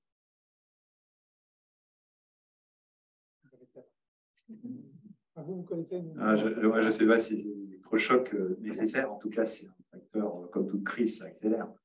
Ça accélère des prises de conscience, ça accélère des gestes. Enfin, je pense que ni RTE ni nous n'avions des scénarios de prévision de baisse de conso de 10% en un an sur des actes volontaires. Je pense qu'on n'imaginait pas ça. Même les prix, on a eu des prix qui sont montés quand même assez fortement. Donc voilà, ça révèle des situations et on apprend. Après, la question que vous posez, on aura la réponse dans la loi de programmation ou dans les orientations du gouvernement qui vont être prises dans les prochaines années sur, en ce qui nous concerne, le développement du biométhane. Voilà, il y a des choses assez simples à faire. On verra bien si par contre, c'est vrai qu'au niveau européen, par exemple, RePower, oui, il y a une accélération de l'hydrogène, oui, il y a une accélération des ambitions de biométhane puisque c'est passé, ça a été multiplié par 5, les ambitions. Après, c'est des ambitions, donc il faut qu'elles soient déclinées au niveau national. Et parce qu'il y a eu un double choc dans le gaz, en tout cas, il y a le choc aussi de la souveraineté qui vient accompagner le choc finalement, pour une fois, on a cohérence des signaux qui dit la souveraineté, c'est aussi d'avoir des ressources chez nous, et les ressources chez nous se trouvent être plutôt des ressources non fossiles. Donc voilà, ça coordonne et ça accélère. Oui. Un double message, c'est une question, c'est est-ce que c'était nécessaire? Je ne pense pas que ce soit nécessaire. Donc, effectivement, comme dit Philippe, c'est un accélérateur. La vertu que ça a, c'est que ça ramène tout le monde aux fondamentaux. C'est-à-dire que par rapport à se battre sur des règles de marché ou des trucs comme ça, sur lesquels on espère que la concurrence va faire gagner 1%, on voit bien que là, les prix ils sont devenus stratosphériques, on voit bien des aberrations énormes. Et ça se bouge, alors moins vite que ce que j'aurais espéré, mais ça se bouge quand même pour réformer ça. Et après, la vraie transition énergétique, c'est quand même de décarboner. Hein. Donc, décarboner les usages, décarboner la prod, donc c'est la politique pluriannuelle de l'énergie, aussi de Philippe. Et puis, c'est les clients, c'est les consommateurs, décarboner les usages. Par contre, ça accélère. Nous, on travaille énormément sur la prévision des 10 prochaines années et la façon de gérer intelligemment, le plus intelligemment possible, en tout cas on espère, ce gisement qu'est l'électricité décarbonée, qui est quand même un gisement d'énergie décarbonée. Il n'y en a pas tant que ça, hein. Il y a les biométhanes, il y en a d'autres. Et moi, je ne suis pas là pour dire l'une est meilleure que l'autre. Hein. Il faut clarifier ça, il faut tout ajouter. On n'a pas les moyens de choisir. C'est ça le sujet. Le sujet, c'est ENR, nucléaire, biométhane, tout ce qu'on veut. Moi, je m'en fiche. Le sujet, c'est décarboner. Donc, tout ce qui peut aller plus vite là-dessus, il faut, et tout s'ajoute. Hein. En France, on a beaucoup les gares de chapelle, mais ce n'est pas ça qui est intéressant. Il faut pousser sur tous les leviers. Mais ce n'est pas l'accélérateur de la transition énergétique. Ça nous aide à penser certains trucs autrement et à faire bouger, je pense, l'état d'esprit et à pousser la communication grand public. On n'aurait pas pu, sinon on n'aurait pas eu la bande passante. Ce n'est pas des sujets grand public, normalement. Il y a eu un conseil des ministres en novembre-décembre qui a parlé des conditions de délestage et des mesures à prendre. Donc, mine de rien, ça crée de la bande passante pour faire passer des messages, comme je vous dis. On va essayer de faire passer des trucs, bête, hein, bouger les heures creuses, avoir des bons signaux, inciter les gens à consommer au moment où l'électricité est disponible, décarbonée. Moi, je crois que c'est fondamental. Donc, on va utiliser ça comme accélérateur. Nécessaire, je ne sais pas, je pense qu'on va plus s'en passer. Je pense que DF se porterait mieux à ça, on s'est passé. C'est une boîte nationale maintenant. Je voudrais juste rajouter dans la veine, et on rebondit souvent sur ce que dit Yannick, je pense quand même que ça montre aussi le couplage des énergies. On en parlait beaucoup, mais là, on touche du doigt. Je veux dire, dès qu'on veut aller vers quelque chose qui est avec des flexibilités différentes, qui mènent de la modulation sur l'amont, sur l'aval. On n'a pas parlé de l'isolation, mais c'est un vrai sujet. Il faut isoler, évidemment. Vous avez remarqué d'ailleurs dans les slides sur l'électricité qu'on montrait, la différence entre l'été et l'hiver, c'est quand même un petit sujet. Yannick a parlé entre le matin et le soir, mais il y a aussi entre l'été et l'hiver.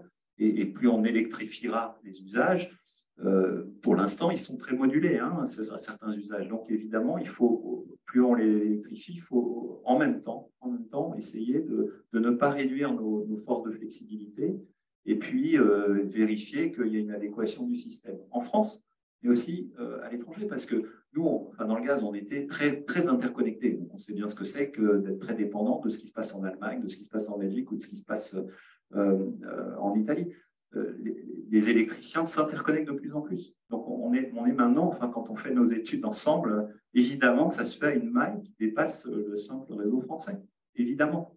Or, la politique énergétique est française. Hein, la sécurité de l'appro est une prérogative nationale. Donc, on est probablement de ceux qui, peut-être, pourront attirer l'attention sur ces sujets. Merci beaucoup. Du coup, je vous propose de refaire un petit tour de salle pour les questions. Personne n'aurait. 3. distance, je n'ai pas vu de questions. Merci beaucoup. Alors moi, ma question, elle est plus électricité, du coup, et c'était si on met de côté les problèmes techniques qu'il y a eu sur le nucléaire ces dernières années, mais en prenant en compte la fermeture des centrales Fessenheim, Aramon, Cheville, Le Havre, etc., est-ce que, et en prenant en plus de ça en compte le potentiel stress hydrique qui va venir dans les années à venir à cause de la crise climatique, est-ce qu'on peut considérer que ces 3 dernières années et les années à venir, on est en sous-capacité du point de vue des capacités de génération, surtout de pointe, ou est-ce que c'était le stress sur l'approvisionnement électrique ces dernières années, c'était plus une conjonction de facteurs malheureux, problèmes techniques sur le nucléaire, météo défavorable? Qu'est-ce que vous en pensez? Merci beaucoup. Cet hiver a été aussi émaillé par beaucoup de mouvements sociaux qui ont impacté particulièrement les producteurs en termes d'électricité. Je voulais savoir si justement ces mouvements sociaux ont mis en risque l'équilibre du réseau et si oui, comment est-ce qu'on a pu y pallier? Est-ce que par exemple les imports ont pu permettre un peu de sauver la situation ou un peu avoir votre retour sur l'impact des mouvements sociaux? Oui, bonsoir, merci de la présentation. Ces 2 questions, en fait, côté gaz et la première, c'est lié, bon, les 2 sont liées au senior prix. La première, c'est par rapport à le bouclier tarifaire. Donc, si ça durait d'ici la fin de l'année jusqu'à l'hiver prochain, et aussi que, en fait, la tarif réglementaire des ventes était censé finir en juin pour les résidentiels. Est-ce que ça tient toujours? Et aussi par rapport au senior prix pour l'exportation vers l'Allemagne, je dis que en fait, on achète des gaz hyper chers, GNL, donc on a pas mal utilisé ici pour compenser le manque nucléaire et des vitraux. Donc, comment on transporte ces gaz vers l'Allemagne? C'est quoi le système de tarification qu'on utilise pour que ça rentabilise aussi le fait que l'achat est très cher? Merci beaucoup. Différentes questions techniques. Qui c'est qui veut commencer? Je vais répondre à la dernière parce que je m'en souviens. Les tarifs réglementés doivent théoriquement s'arrêter en juin 2023 pour le gaz. Je n'ai pas moins de connaissance à ce stade d'un calendrier reporté. Il y a peut-être des gens qui en savent plus que moi. Mais voilà. Après, vous avez une question sur les flux qui vont vers l'Allemagne. Donc, les Allemands, évidemment, ont souffert plus que nous du manque de gaz russe. Donc, ils sont évidemment demandeurs. Ce qui fait que les prix, comme en électricité, ont monté un tout petit peu plus en Allemagne qu'ils n'étaient en France. Hein. D'ailleurs, aussi, c'est un des points aussi principaux. La France a plutôt été mieux lotie que nos homologues européens qui sont plus à l'est et qui disposaient de moins de ressources et de moins de façades maritimes. Donc, du coup, il y a une différence de prix. Les gens qui ont du gaz en France cher, mais moins cher que ceux en Allemagne, nous demandent de la capacité. Nous, on vend ça sur des signaux d'enchères et on restitue, puisqu'on est régulé aussi, c'est-à-dire que nos revenus ne dépendent pas de la rareté. Hein, c'est le fait d'être monopolistique. Comme on est monopolistique, vous devez voir ça dans le cours de l'économie, le comportement naturel, c'est de faire de la rareté, comme vous êtes tout seul et que les prix montent. Évidemment, on est régulé pour ne pas faire ça. Et donc, du coup, on a des recettes d'enchères qui nous permettent d'allouer. C'est un mécanisme d'allocation, c'est-à-dire de choisir. On peut faire ça au dé, on pourrait faire ça. Voilà, on le fait sur un signal économique. Et ensuite, on restitue sur des clés de répartition qui sont choisies par le marché et le régulateur. Je les ai notées, c'est mieux. À cette heure-ci, je n'y arrive plus. Donc les marges avec les centrales qui ont été fermées, c'est ce que je disais. On avait identifié cette période, je ne sais plus les années exactes, on avait dû dire 2021-2024, on avait dit ça en 2017 déjà, que c'était la période à risque. On savait que c'était le moment où on aurait le moins de marge. Pour autant, on a été consulté avant chaque décision de fermeture. Nous décidons, on est consulté discuté pour dire, mais si on ferme ça, ça et ça, est-ce que ça ira, est-ce que ça passe et tout. Bon, ça semblait passer.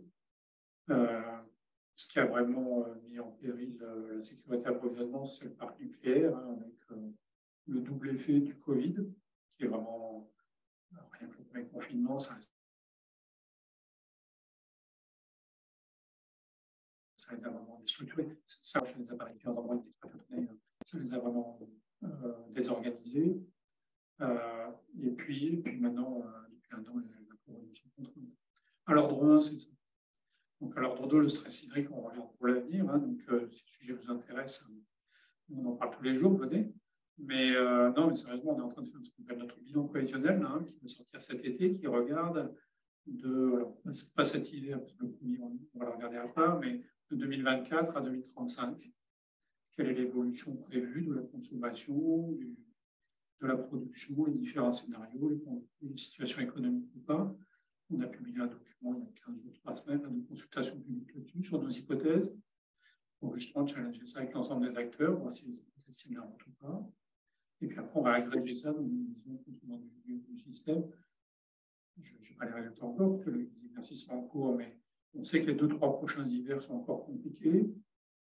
Après, moi, j'avais supervisé l'exercice d'il y a 2 ans, on se voyait avec plus de marge sur la fin de la décennie, parce que le PR arrive, parce que l'offshore arrive, parce qu'il y a quand même une production photovoltaïque et éolien qui arrive. Là, ce qui change, c'est qu'on ne voyait pas, il y a 2 ans, on n'imaginait pas la croissance de la consommation qu'on nous annonce maintenant. Et tant mieux, hein, c'est pas décarboné, c'est l'industrie qui se bouge, il y a France 2030, il y a France Relance, etc. Donc, tant mieux. Après, il faut que ça se fasse en vrai. Il y a les électrolyseurs qui arrivent, hein, pour faire du gaz ou de l'hydrogène décarboné. Donc, à quelle vitesse tout ça va arriver, je ne sais pas. Mais voilà, c'est ça le sujet, ça va être une course poursuite. Hein. Globalement, il y aura plus d'électricité demain, c'est sûr. Ça va être une course poursuite entre la croissance de la consommation et la croissance de la production. Mais l'enjeu, c'est de décarboner. Donc, si jamais la consommation rapide que la production, c'est là où il va falloir qu'on apprenne, sur la base de ce qu'on a fait avec EcoWatt, à gérer des périodes un peu difficiles, mais sans mettre des gens dans le noir. Donc, c'est là-dessus qu'on travaille. Et puis, votre autre question, c'était l'impact des grèves. Là. Il y a eu un petit impact 2 fois, en novembre et puis un peu récemment sur la réforme des retraites. Il y a eu un petit impact qui a retardé certaines remises en marge de centrale, mais pas beaucoup. Et là, sur l'impact des retraites, oui, ça a empêché certains redémarrages aussi. Mais c'est à la marge. Ça n'a pas changé radicalement l'hiver. Et puis, de toute façon, novembre, il a fait extrêmement doux. Plus la sobriété, on s'est retrouvé avec une situation anormale, en fait. Donc, on avait de la marge. Il s'est mis à faire froid vraiment autour du 10 décembre, le 8-10 décembre, et c'est là où on s'est trouvé cool. Mais avant, on était plutôt large, et à ce moment-là, comme je l'ai dit tout à l'heure, EDF a réussi à remettre pas mal de centrales en marche tout début décembre. Donc, ça, il n'y a pas eu un impact plus.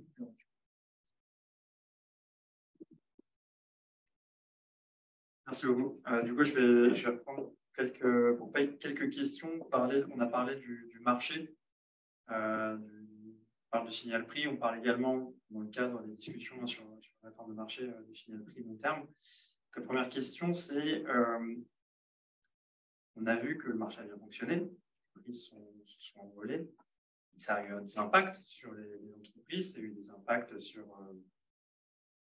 les ménages, sur le gaz ou l'électricité. Est-ce que du coup, on peut se dire qu'on a eu de la chance, c'est un peu contradictoire, dire qu'on aurait eu de la chance grâce au signal prix qui a fait que ça a contribué, pas entièrement à la baisse de consommation. Et est-ce que du coup, d'une certaine manière, c'est parce que ça a mis en danger ou ça fait un peu impacter économiquement une partie des ménages, des entreprises, est-ce que c'est ça qui, derrière, nous a aidé à passer, est-ce qu'on peut résumer comme ça, à passer La problématique sur les prix, me semble-t-il, n'était pas trop celle-là. Alors d'abord, je vais répondre à votre question. Est-ce que ça a aidé? Probablement en partie simplement. Alors pour le gaz, moins, parce qu'on n'a pas été dans des tensions extrêmes. On n'a pas connu ça. Après, ce qui est important, c'est que le PIB ne décroisse pas trop non plus. Enfin, je veux dire, le but, c'est quand même que l'industrie tourne. C'est quand même ça qui est important. Il se trouve qu'on n'a pas vu de décorrélation corrélation entre la baisse des consos et la baisse du PIB. C'est quelque chose qu'il faut évidemment surveiller. Le but, c'est quand même avant tout que nos industries tournent. Après, le sujet, me semble-t-il, dans le gaz, était plus un sujet de décorrélation, comme je l'ai dit tout à l'heure, entre le prix qu'on peut trouver sur le marché mondial du GNL et le prix qu'on peut trouver localement à l'intérieur de l'Europe. Donc, c'est plus cette problématique qui a été suivie par les législateurs européens et puis par les économistes aussi, pour essayer de faire en sorte qu'il n'y ait pas des effets d'aubaine liés à des pouvoirs de marché trop forts. Voilà. Donc c'était plus ça, sachant que dans le gaz, évidemment, les acteurs sont assez peu nombreux à être capables d'amener des capacités comme ça. Donc, voilà, c'était plus ça le sujet, c'est plus ça qui a amené à une certaine régulation ou un encadrement des prix qui faisait que, il faut encadrer les prix, mais pour autant, comme on est sur un marché, si on les encadre trop, évidemment, le gaz va partir où les prix sont plus hauts. Donc, du coup, il faut éviter les effets d'aubaine, un peu comme on a eu ces discussions sur les rentes inframarginales, je vais t'expliquer, un peu pareil. Donc, il faut éviter ces effets d'aubaine, pour autant, il faut rester dans le marché.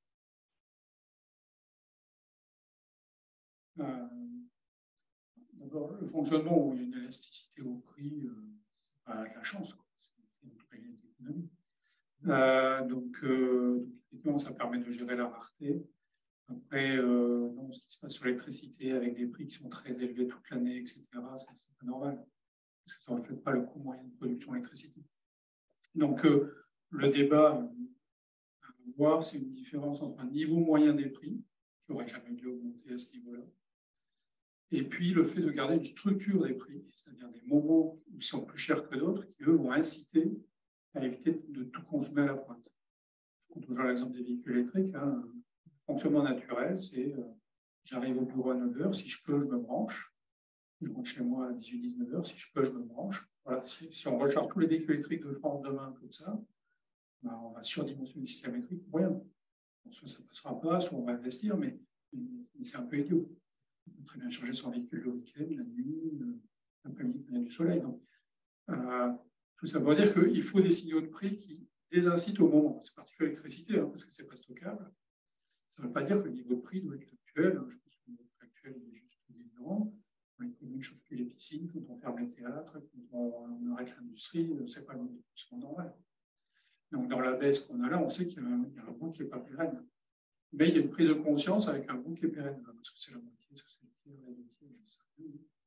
Mais c'est ça le débat pour l'équilibre.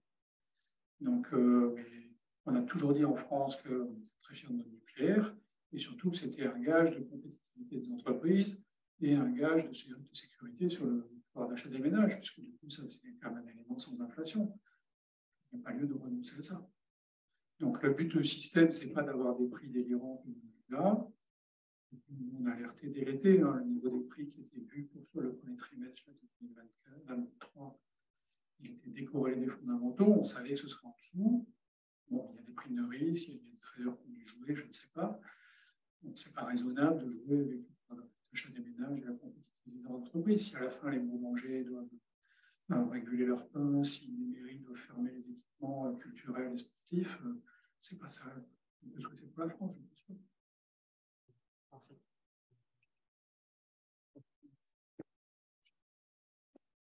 Bientôt, on quitte la salle à 21h, c'est ça? S'il y a d'autres questions, ouais.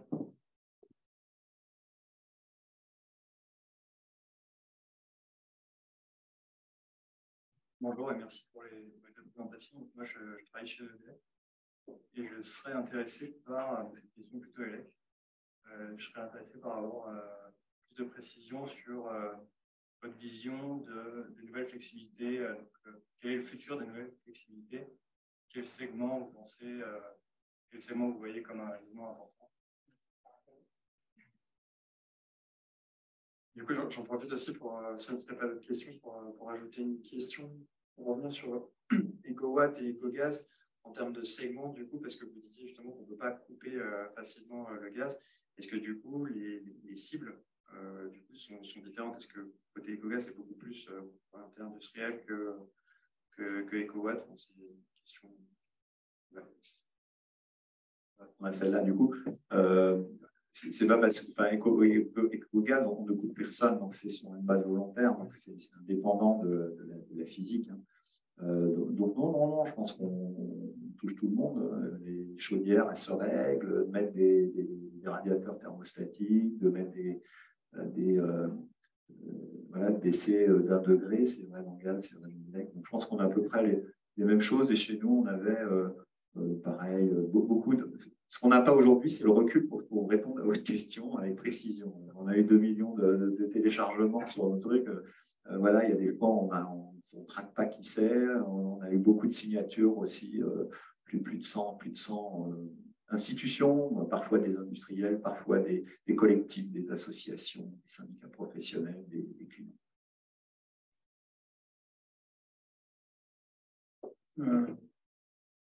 Oui, sur EcoWatt, moi, ma cible première, c'est clairement pas l'industrie, qui est déjà très flexible et qui ne fait pas l'essentiel de puissance. C'est vraiment ma cible privilégiée depuis le début. Maintenant, j'ai pris le dossier, c'est le tertiaire. Parce que c'est souvent le grand oublié. Dans l'électricité, on considère qu'il y a soit Arcelor, soit Madame Michu. Et en fait, il y a plein de clients qui sont ni Arcelor, ni Madame Michu. Qui ne sont pas de l'industrie à feu continu, ou de toute façon comme des filles. Si j'en arrête le truc chez un aluminier, de toute façon, il y en a pour 200 mètres. Enfin, tout on solidifie, puis de toute façon, on a tout pété. Donc, on ne prend pas. Et puis, ce n'est pas non plus le couple de retraités qu'on va mettre dans le noir, qu'ils ont peur et que machin, c'est pas le but.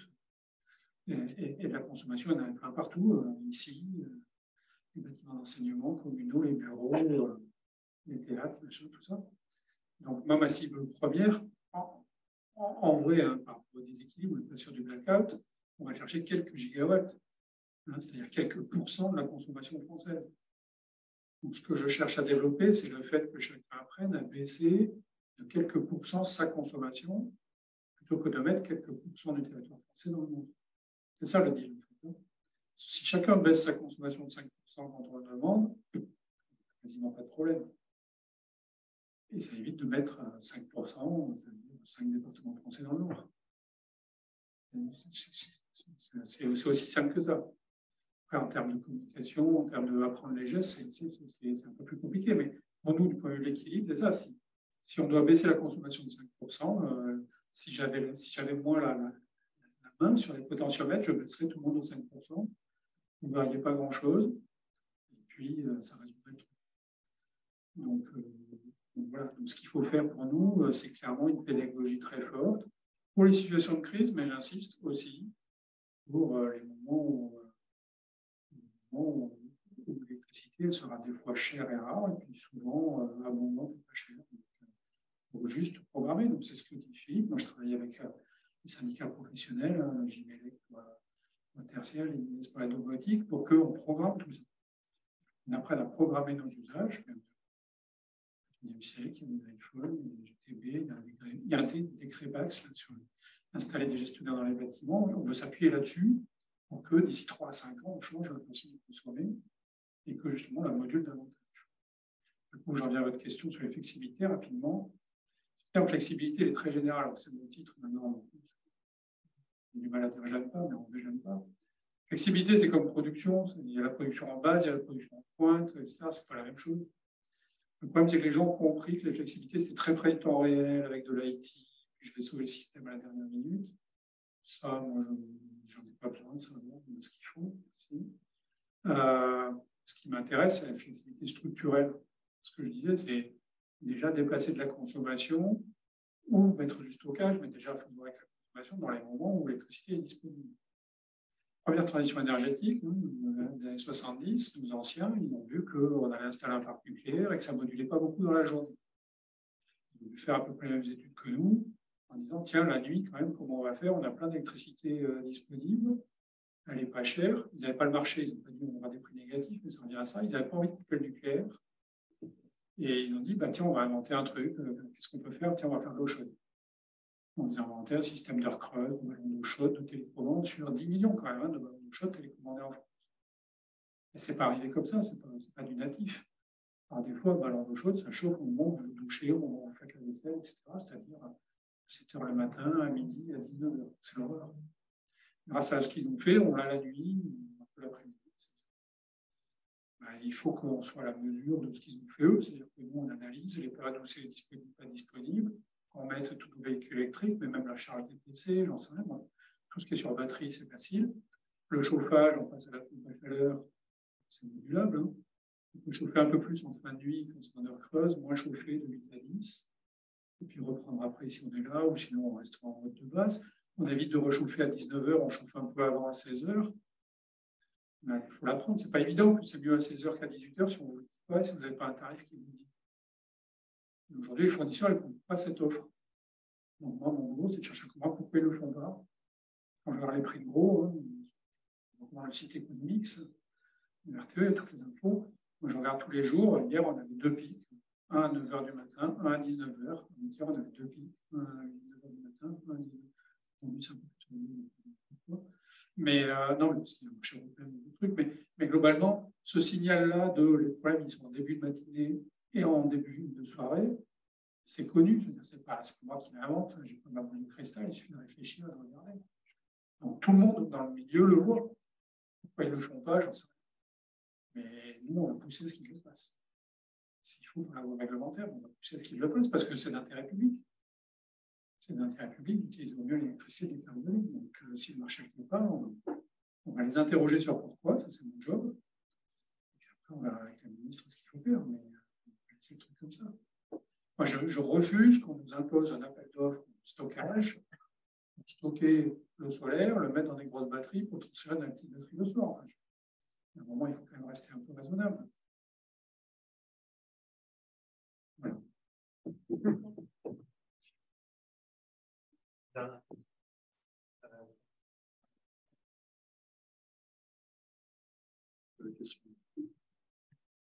Juste par rapport, rebondir sur ce que vous dites, parce que c'est intéressant. Et du coup, qu'est-ce que les autres pays le font? Est-ce qu'il y a déjà des bonnes pratiques où tout le monde sont un peu comme font la même chose, on ne sait pas, on a vu, il y a un problème, mais personne ne dit. Comment ça se passe? Est-ce que les pays le font? Est-ce que la France est à la traîne? Il y a des cultures différentes. Dans les pays nordiques, ils ont le prix spot dans le journal depuis longtemps. Ils ont l'habitude de réagir à des signaux de prix très proches. En Allemagne, je ne connais pas tout. En Allemagne, les prix sont faits par plein de petits distributeurs et quelques grands fournisseurs. Ils ont un problème structurel. Par exemple, en Allemagne, ils ont du vent au nord, ils ferment le thermique au sud et puis ils n'arrivent pas à construire les lignes en plein de. Ils ont des prix négatifs au nord, des prix élevés au sud, c'est leur plus gros souci. Ce que je vous raconte, je pense que vous y réfléchissez, oui, notamment sur la charge des véhicules électriques et du solaire, je veux dire, c'est une banalité, c'est tellement évident que tout le monde y réfléchit, il faut qu'on définisse le bon système. Donc, on y réfléchit en France, on regarde ce qui se fait un peu à l'étranger. On a géré les urgences depuis un an, je n'ai pas tout regardé. Mais après, chaque système a sa spécificité. Hein. Philippe parlait du chauffage électrique, hein. Mais c'est ça qui visait, je crois. C'est français, le chauffage électrique. Les Allemands, ils ont un chauffage à accumulation la nuit, comme nos chauffe-eau. Donc, ils ont développé une autre solution. À base de pierres réfractaires, etc. Et puis, ils se chauffent beaucoup plus au réseau de chaleur, ils se chauffent beaucoup plus au gaz. Donc, il y a des mix très différents suivant les pays. Mais les problèmes de véhicules, ils arrivent. Hein. Ça va se poser partout. Et puis, le photovoltaïque, c'est majeur. Hein. J'insiste là-dessus parce que je trouve que c'est vraiment énorme ce qui est en train de se passer comme politique, si on le fait. Hein. Les Allemands, ils prévoient 20 gigawatts par an de photovoltaïque. 20 gigawatts par an. Dans 3 ans, ils en ont mis 60. Donc, on va regarder comment ils le gèrent. Mais... Juste, de ce que je connais dans le gaz, ils répondent aussi. Alors, il y a flexibilité, hein, mais il y a quand même beaucoup de pays à côté qui reconstruisent des centrales à cycle combiné. En Allemagne, beaucoup, tu les as cités, en Suisse. Parce que, évidemment, alors, il y a à la place du charbon et aussi pour pouvoir, quand le vent s'arrête pendant 10 jours, on est à la limite de ce qu'on sait faire avec des choses qui peuvent être transférables d'une heure à une autre ou d'une journée à une autre, quoi. Donc, on a connu, on sait bien quand il fait froid, souvent, il n'y a pas de vent. On l'a connu cet hiver encore, hein, dans toute la mer du Nord. Voilà, donc il faut toutes les granulométries, il faut embrasser un peu tout ça. Et ça il y a évidemment un gros travail à faire sur les signaux de prix, pour avoir les signaux alors de prix ou de, je ne sais pas, hein, il y a les JP, les heures bleues, les tarifs bleus et autres. Donc ça peut faire beaucoup de choses. Et puis il y a quand même, dans sa globalité, je le disais tout à l'heure, et il y a de l'hybridation aussi à faire. Je pense à certains équipements où il y a probablement l'hybridation comme on le fait sur la voiture d'ailleurs. Ajoute. On rebondit, c'est tout ça. Parler de l'Allemagne et du programme qui a été annoncé il y a quelques temps dans le chancelier allemand de nouvelles CCGT hydrogène. On sait qu'il y a des réflexions justement sur la décarbonation thermique, notamment à travers les gaz verts. Est-ce que c'est des réflexions qu'il y a pu être en compte dans ces mobilisations justement sur les programmes? Oui, bien sûr. Après, ça dépend des échéances. Si vous voulez, moi, je réfléchis à 5 ans. Donc, d'ici 5 ans, je ne sais pas si on va voir. Quelque chose qui commence à être annoncé à 2030. Ce qu'on dit sur l'hydrogène, c'est important d'en faire. Hein, pas de souci, au contraire. Les premières molécules qu'on va produire, elles vont déjà servir à décarboner l'hydrogène qu'on fait pour l'ouvrage, avant de servir au système électrique. Ce dont parle Philippe, c'est aussi des possibilités de produire l'hydrogène et de refaire l'électricité dans les périodes sans vent. Le problème, c'est que le rendement perd les deux tiers dans les deux passages. Tout ça nécessite, c'est une voie d'avenir. Sûrement que dans 20 ans, ça fonctionnera comme ça. Même si on fait des EPR, il faudra coter, puis il y aura tellement de variations au niveau européen. Je pense que ce sera très violent et il en faudra. Hein. Mais ce n'est pas ça qu'on va développer dans les 5 années qui viennent. C'est juste une affaire d'échelle de temps. Et puis moi, j'aime bien, comment dire, j'aime bien décomposer les problèmes. Donc, au sein du journalier, il y a un éléphant dans la pièce qui est le photovoltaïque. Après, il y a la question du vent, des absences de vent. Ça vient se surajouter. Mais voilà, déjà, on peut gérer ce qui est gérable. Ça veut dire qu'on gère un peu tout. Donc, effectivement, c'est plus avec de l'effacement, des choses comme ça qu'on aura déplacement régulier pour le photovoltaïque, effacement pour les périodes sans vent. Mais ce n'est pas forcément l'effacement toute la journée comme on avait à l'ancienne. J'essaie de développer des effacements courts parce que je suis persuadé que plus c'est court, plus on peut avoir du volume. On fait du chauffage pendant 2 heures, tout le monde sait faire. Si je vous demande de couper toute la journée, je ne peux pas la même réponse. Non, mais les EJP et les tempos, c'est ça aujourd'hui. Hein. Il faut couper de 6 heures à 22 heures. Moi, j'essaie de développer un truc dans lequel les signaux, c'est 7 heures, 10 heures le matin et 18 heures le soir. Ce qui me paraît plus gérable pour redécaler plein de choses.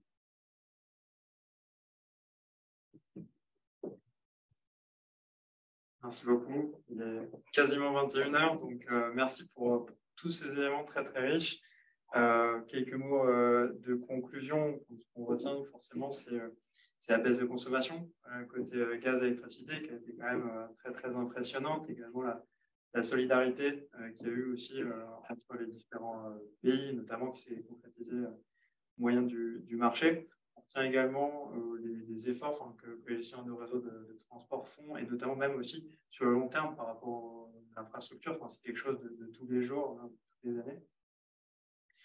Et puis également, du coup, voir plus loin, pas seulement s'arrêter sur la crise là, qu'on a traversée, c'est-à-dire préparer le prochain hiver, mais aussi voir plus loin de comment on transforme ça dans une optique de décarbonation, notamment avec tous les moyens de nouvelles flexibilités. Et du coup, je remercie également, j'en profite pour remercier forcément nos intervenants. Merci beaucoup pour tous ces éléments très, très riches, très, très intéressants. Merci également à Sciences Po pour nous avoir prêté la salle, à l'association SPA pour avoir organisé avec nous cet événement, également aux personnes du bureau des alumni de Sciences Po qui nous ont aidé à préparer cet événement. Et j'en profite en dernier mot de conclusion, et après j'arrête, il est 21h01, pour annoncer aussi qu'on aura une prochaine conférence le 26 avril, dans la continuité de cette discussion, de ce dialogue qu'on a eu aujourd'hui, avec la CRE, avec Anthony Sellier, qui viendra parler du coup de la régulation est appliqué par la CRE, comment réguler, comment aussi réguler avec les questions de souveraineté et de décarbonation. Merci à tous d'être venus. Encore merci à Yannick et à Philippe, et à très bientôt et bonne soirée.